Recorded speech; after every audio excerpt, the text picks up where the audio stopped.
Manx Radio's Update with Beth Espey.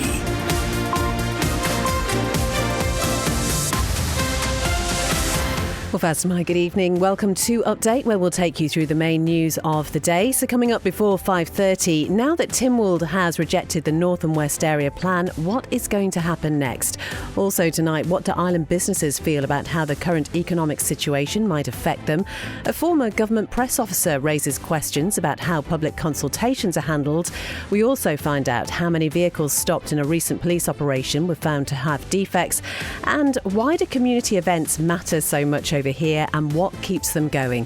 That's all to come before 5:30. We'll look at the weather. There is another yellow weather warning in place. We'll hear about that in a moment. The traffic and the travel. And as ever, if you'd like to get in touch, you can email studio@manxradio.com. First of all, though, Siobhan has the news headlines for us. Faster Mai. Tynwald has unanimously backed the first annual update on the island's autism strategy, with members welcoming early progress but warning major challenges remain. The report covers the first 18 months of the 10-year plan, with the Department of Health and Social Care saying that around 80% of actions are complete or on target. Manx Care's air ambulance service is urging anyone being admitted to hospital to make sure they've packed a form of photographic ID. It's in case they have to be transferred to a British hospital for treatment. A decision by the Department of Environment, Food and Agriculture not to respond to a Freedom of Information request has been deemed inappropriate by the Information Commissioner. It was asking for copies of correspondence between the department and Ramsey Town Commissioners, referring to the use of racist language during a 1-month period.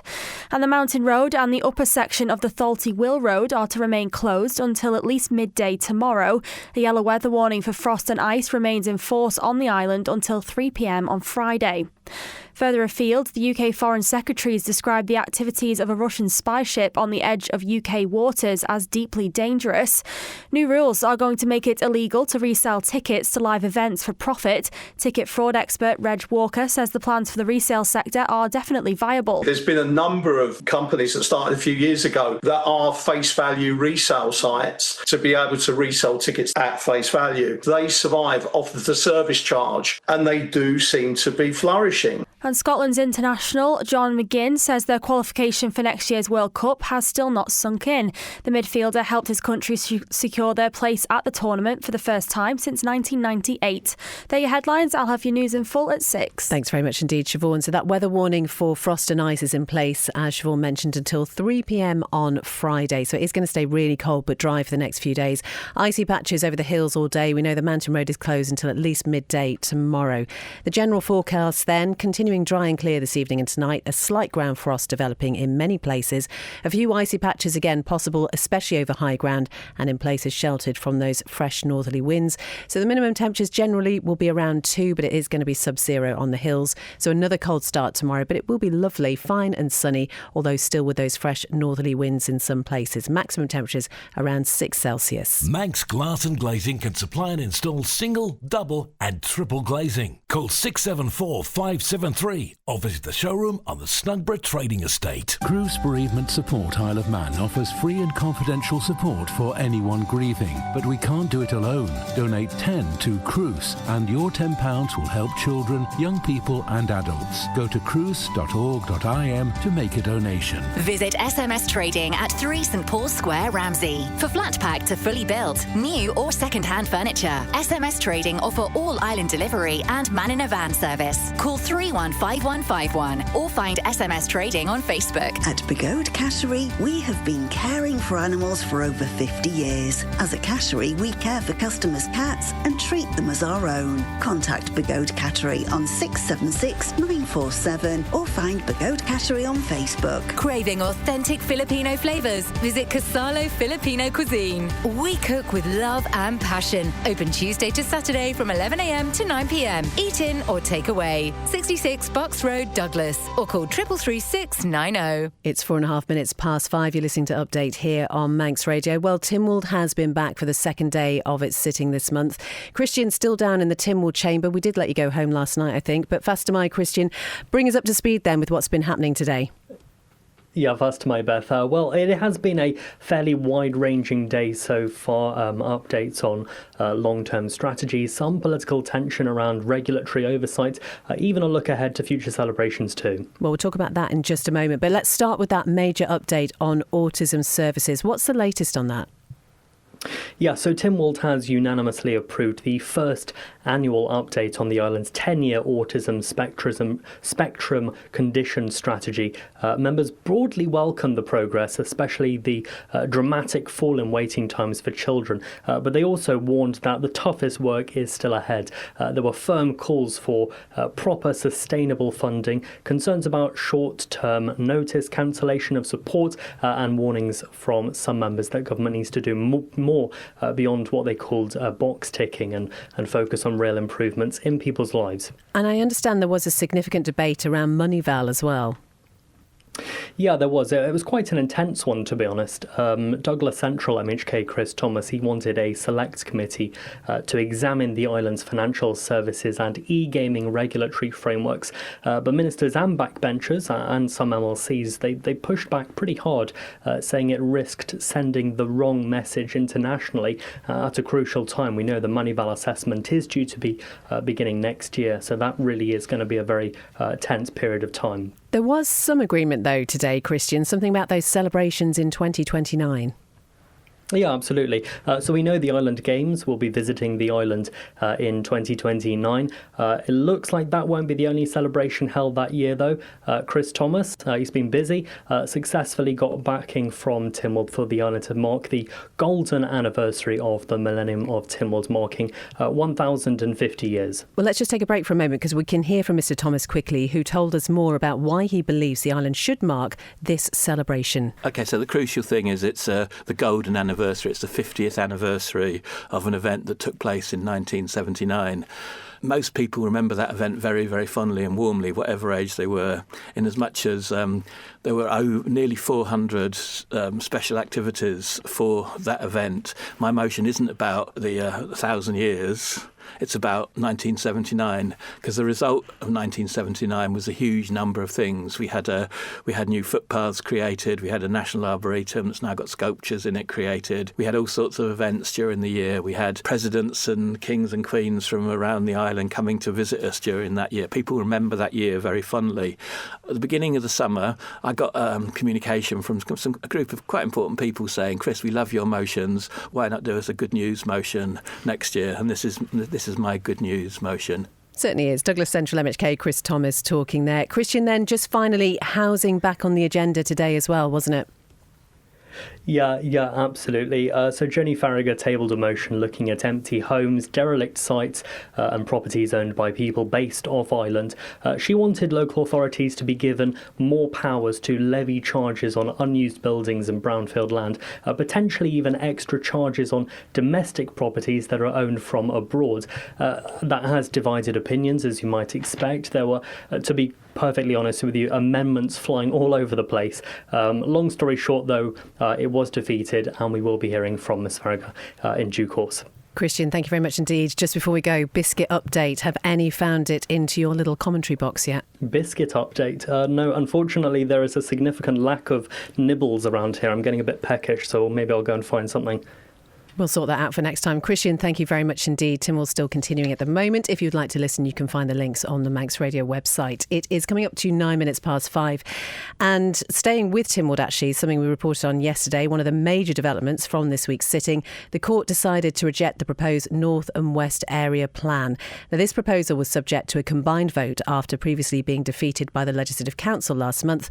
Lewis has more. This month's sitting was marked by frustration among some members after Treasury tabled an amendment to the proposal shortly before the combined vote. While any member is entitled to bring forward an amendment at any stage, the timing drew strong criticism. Following a debate lasting nearly 2 hours, Cabinet Office Minister David Ashford had this to say. We've had something here today where it's been mentioned a couple of times about this being government's plan, government's development plan, as if this has just come out of the blue, that this is something where government sat down in a room and suddenly decided we want to do X, Y and Z, and this is where it's coming from. I stressed last month, Mr. President, This is something that has had a huge amount of work and preparation going into it. It is something that in our planning system there has to be full transparency. It has been through independent inquiries. There's been over 1,000 consultation responses, a public inquiry, drop-in sessions, community guides, even a webinar to move things really into the 21st century. And one of the things that's been very clear to this is it takes time to produce a development plan, and that consultation, engagement and participation are at the very heart of that process. This isn't something that government has just drawn up. This has come from the evidence received and presented before an independent inspector. Now, it's also been suggested, Mr. President, by some members that even if this court doesn't approve the area plan, its adoption would actually count by the department, would count for something, that the work wouldn't have been in vain. Well, I've got to say, Mr. President, honourable members, the Town and Country Planning Act is clear. If the plan's not approved today, the planning weight it would carry is very simple to calculate, because it's none. It's unclear whether a revised North and West area plan will return to Tynwald before the next general election. Lewis Foster reporting there. It's 11 minutes past 5. Now, a former government press officer says government consultations have become very skewed. Alistair Ramsey is calling for a strict code and for consultations to be run by a neutral party instead of government. He's been giving evidence this week to Tynwald's Constitutional and Legal Affairs and Justice Committee. The role of consultation, I think that's kind of lost its way. We've seen some very skewed consultations in the last few years. For example, the health levy. Not do you agree with the health levy, but how do you think we should implement the health levy was a recent example. I think at the very least some very strict code on how you run consultations, maybe actually have them run independently through the Tynwald side on issues, so that you've got a genuine neutral presentation of the issues to the public, maybe one way of doing it. But also this idea that people have that consultation is a form of referendum, which is quite misleading. People think, we had 200 responses in favour and 195 against. That it's not. That's not what it's about. It's about gathering views and evidence that you might otherwise have missed. So I think there is a lot of scope for developing consultation, at least if not referenda. I mean, they do have a code of conduct on consultation, but I think something a bit stricter, and I think something that's presented through an independent third party. These are the issues, these are the questions. So not produced by the Cabinet Office, something. Yeah, I mean that's a fairly radical idea, I guess, but. Not that radical. No, it just so that people would trust it a bit more, and it would actually be presented as a more objective and neutral presentation. That is the former government press officer Alistair Ramsey, who was giving evidence this week. He does sound a little bit like he was in a tunnel. That's just the way the audio records off that committee there. 13 minutes past 5. Now, a survey of over 90 Manx businesses has found more than half of them believe they'll have to make cutbacks or redundancies next year. This data has been compiled by the Local Economy Forum following a public meeting to discuss the upcoming increase to the minimum wage, and Sean Cowper has more. The businesses, which have a combined workforce of 3,800 people, were asked to assess the impact the minimum wage rise will have on their survival, operating hours, employment levels, investment and training. While some reported they're already experiencing difficulties, the forum found that severely heightened by the new rate. One business reported a high risk of failure in 2025, but that jumped to 14 respondents when taking the 2026 minimum wage into account. 57% said there would be a high or severe risk of cutbacks or redundancies when the new rate comes in, compared to 15% today, while 70% reported planned cutbacks in investment and youth employment. Forum Secretary Brett Martin said the result is plain to see in the results of the survey, particularly with a triple inflation increase in minimum wage coming down the line. The minimum wage will increase from £12.25 to £13.46 in April, after being approved by Tynwald last month. Sean Cowper reporting. Manx Radio Travel, driven by Quayside Tyres and Service Centre. So the main thing is the Mountain Road is shut until at least midday tomorrow, and we will wait and see whether or not that is going to reopen, because it is going to be icy up there again tonight. Other than that, it's the usual traffic lights have been around everywhere. They've got some on Onchan and King Edward Road, also in Crosby on the Ayrton Road, and in Laxey on the Ramsey Road near Arkwright as well. All okay down at the airport, just a couple of little delays but nothing major, and the steam packet is back to normal today. So the Manxman due in around about 6, heading out again at 7:15. Quayside Tyres and Service Centre with 1 year's free engine warranty from Castrol. Get more with Quayside. It's just gone 5:15, and 276 vehicles were stopped during Operation Uplift recently. This is part of efforts by police to raise awareness of the darker nights and also those changes in the weather conditions. It started on the 27th of October. It ended at the weekend, and Chanel Suku has more. Organised by the Roads Policing Team with partners from the Vehicle Testing Centre and Customs and Excise, 138 vehicles were found to have a form of defect, some with multiple.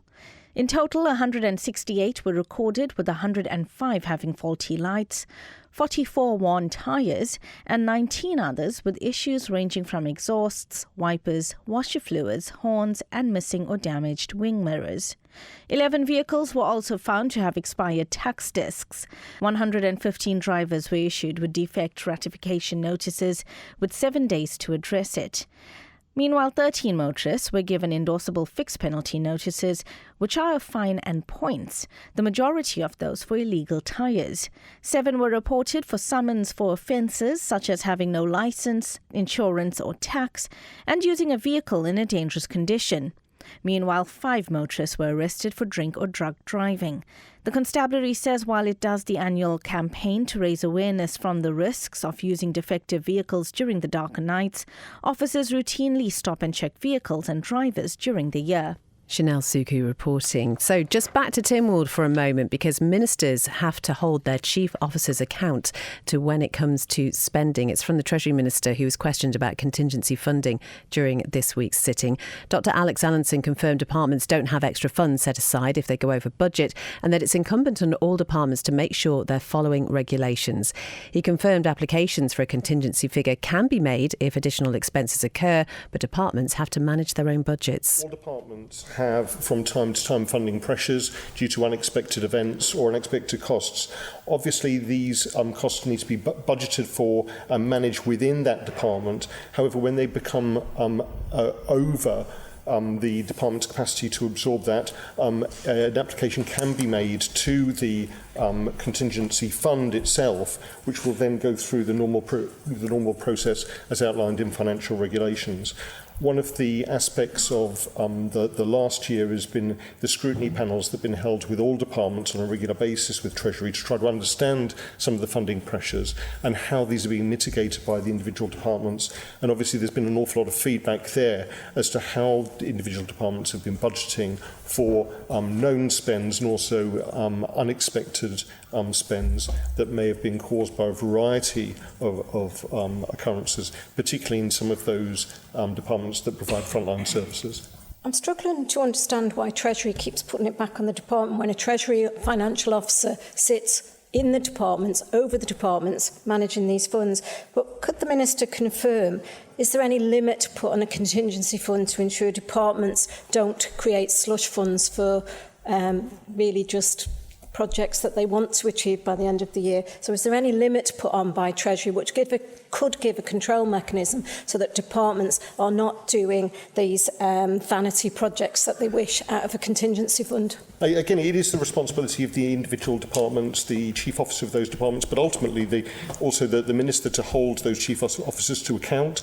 It's absolutely right that each department have their budget set out quite clearly and transparently at the beginning of the year. It's also absolutely right that members involved in those departments take part in some of the financial considerations around how that department funding is spent, to make sure that it's democratically accountable and ultimately democratically accountable to Tynwald. That's the Treasury Minister, Dr Alex Allinson. He was answering a question there from the Onchan MHK, Julie Edge. It's coming up to 5:20. Well, the chair of the Southern Young Farmers says it's important the group supports community events to make sure they don't disappear. Now, The group recently teamed up with a society that's named after a flower that I'm not going to be able to pronounce, so I'm not even going to try, but it was a bid to attract more young growers, and it saw the first ever big spud competition being held at their annual show. Manx Radio Countryside's Kiri Kermode has been talking to Caesar Kermode from the Young Farmers and first treasurer and organiser of the show, Dewin Gill. Yeah, it's been great, and of course this year we've had the Young Farmers involved with the new adventure into spuds, spud collection and weighing. And big spud in itself. And it's been great this afternoon out here, and we're going to auction the spuds off later, which will all go to our funds to continue the show. And we need to keep it going because shows all over the country, smaller societies are shutting down, lack of members. So that's what we're hoping with the Young Farmers and any young people. I want to say young people, anybody who wants to get involved. Don't have to be croissants, but obviously we prefer croissants. Veg, the confectionery, the spuds now, community thing. Let's get people involved instead of sat at home watching the football now. Yeah. Is that what you would have been doing? Yeah, probably. Well, Caesar Kermode, chairman of the Southern Young Farmers, it looks like you've had a busy enough afternoon here yourselves. A tractor full of soil, buckets of spuds. Where did this collaboration all come from? Well, came about last year. Yeah, I thought the Southern Young Farmers need to get a bit more involved in Southern community ideas and really push the community, because once these sort of things start to disappear, they don't really come back. So you got to get involved, otherwise nothing will happen. So after last year's one, Murray Kringle, the current president of the Chrysanthemum Society, rang me up and said, would the Young Farmers want to get involved? And yeah, definitely, I said yes. So here we are. We've got a good crowd in and lots of new faces and bigger prices for all the veg and produce now. So hopefully it'll continue. That's Caesar Kermode there, and he mentioned the annual show's name, which again I'm not going to even attempt. There is the more on the latest episode of the Countryside podcast, which you can find on the Manx Radio website. Now, the Isle of Man Martial Arts Club Summit Grappling Academy is hoping to host an international event for the first time next month. The inaugural Jackaris Invitational is due to take place on Saturday the 6th of December at the Roundhouse in Braddon.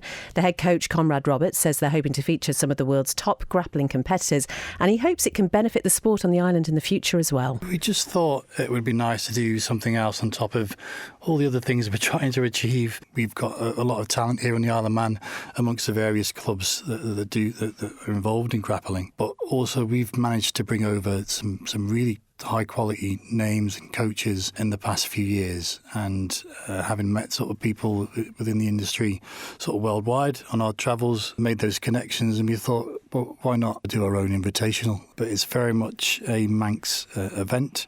It's very much Isle of Man centric in regards to even the name, which is Jackaris, coming from the Isle of Man's motto. And it's another way to highlight the Isle of Man, highlight the grappling scene, to bring people over to conduct seminars, to get more people involved in the sport itself, but also to put on a really good show. And basically, we're going to have some of the best grapplers in the world. One of the things that you're quite keen on is that it's not just going to be focused on one discipline. It's going to be opened up to try and attract people who are involved or interested in different disciplines in terms of martial arts, because there are, of course, plenty. We would hope that it would appeal to sort of anyone that's involved in any sort of combat sports, because we are bringing people that have done a wide array of combat sports. One person we're speaking to is an ex-UFC fighter. So MMA is a mix of a number of martial arts. So anyone that has an interest in that, or anyone that wants to come and see something that's different, the production will be very professional, and it very much is a family-friendly event, and people can see if maybe they've had an interest or heard about what we do, and they can see it at literally the highest level. And then hopefully from that, people may decide that they want to try it. And that's even better for the clubs that exist on the island. And hopefully then it becomes a regular thing. That's Conrad Roberts, who was talking to Rob there. There is a sportscast of that interview as well, which you can find on the Manx Radio website. Speaking of Rob, he's here. Faster Mai, you okay? Faster Mai. Well, in terms of sport, in tennis, former Isle of Man pro competitor Billy Harris has been back in action on the ATP Challenger Tour this afternoon. The former Albany and Castletown player has suffered a 3-set defeat in the opening round in Bergamo, Italy, to Italian athlete Andrea Guerreri. Harris took the first set on on a tie-break before Guerreri fought back to take the second set 7-5 before a 6-3 success in the third and final set to take victory. Well, it's been a frustrating run recently for Harris, who's currently ranked 125th in the ATP World Standings with 4 consecutive losses now in all competitions. In pool, Ireland competitor David Adnall is now ranked 13th in the International Pool Association standings following the 5th and final round of this year's IPA series on the Isle of Man. During last weekend's event on Manx soil, Adnall reached the quarter-finals of the men's Pro Grand Final before an 8-5 defeat to Craig Marsh of Wales. He then reached round 4 of the Open Grand Final before losing out to England's Rob Dagnall. Remaining top of the IPA standings at the end of the current campaign is Liam Dunster, who won the men's professional final. Eventual winner of the Open Final, Mark Boyle, remains second in the rankings. In football, FC Isle of Man has announced one of its NWCFL Premier Division clashes due to be played in the new year has been brought forward to next month. The Ravens away tie at Atherton Laburnum Rovers, which was previously scheduled for January, will now take place on Tuesday the 9th of December. The Manx club says the change is due to travel difficulties they'd faced for the original date, and FC Isle of Man is thanking their opponents and the NWCFL for facilitating the alteration. And some big news in motorsport for one of the Isle of Man's up-and-coming riders. Sean Crone, who's been making his name in the Andreas Racing Association Championship, has been snapped up by NW Racing for the 2026 season. Announcing the news, the team says Crone will compete in the Bemsey Open 500 Championship, as well as aiming for wildcard entries to the BSB Junior Sport Bike Championship. During this year's ARA Championship, Crone went on to win the lightweight class. Thank you very much indeed, Rob. Can I talk to you about your sidecarring again now? How's it going? Well, it's all on a break, isn't it, over winter? So we'll just have to wait and see. I did have some previous hopes of potentially getting out toward the tail end of last season, but unfortunately, due to a non-racing injury, that didn't materialise. So fingers crossed maybe for 2026, who knows? Practising on a tray in the kitchen at home? No? Well, given the weather conditions, if I would have been allowed up on the mountain road, maybe sledding down to get used to the speed, but that isn't allowed, is it? Well, no, we won't tell anyone. Rob, thank you very much indeed. That is all from Update tonight. Thank you very much for being with us. Coming up next, it's Spotlight with Howard. That's brought to you by the Isle of Man Arts Council at 6. Greatest Hits with Chris Kinley. The Opera Hour with Ernie Thorne is at 9. And then Ree will be with you from 10 with After Hours. So whatever you're doing this evening, have a good one. And we'll talk to you again tomorrow.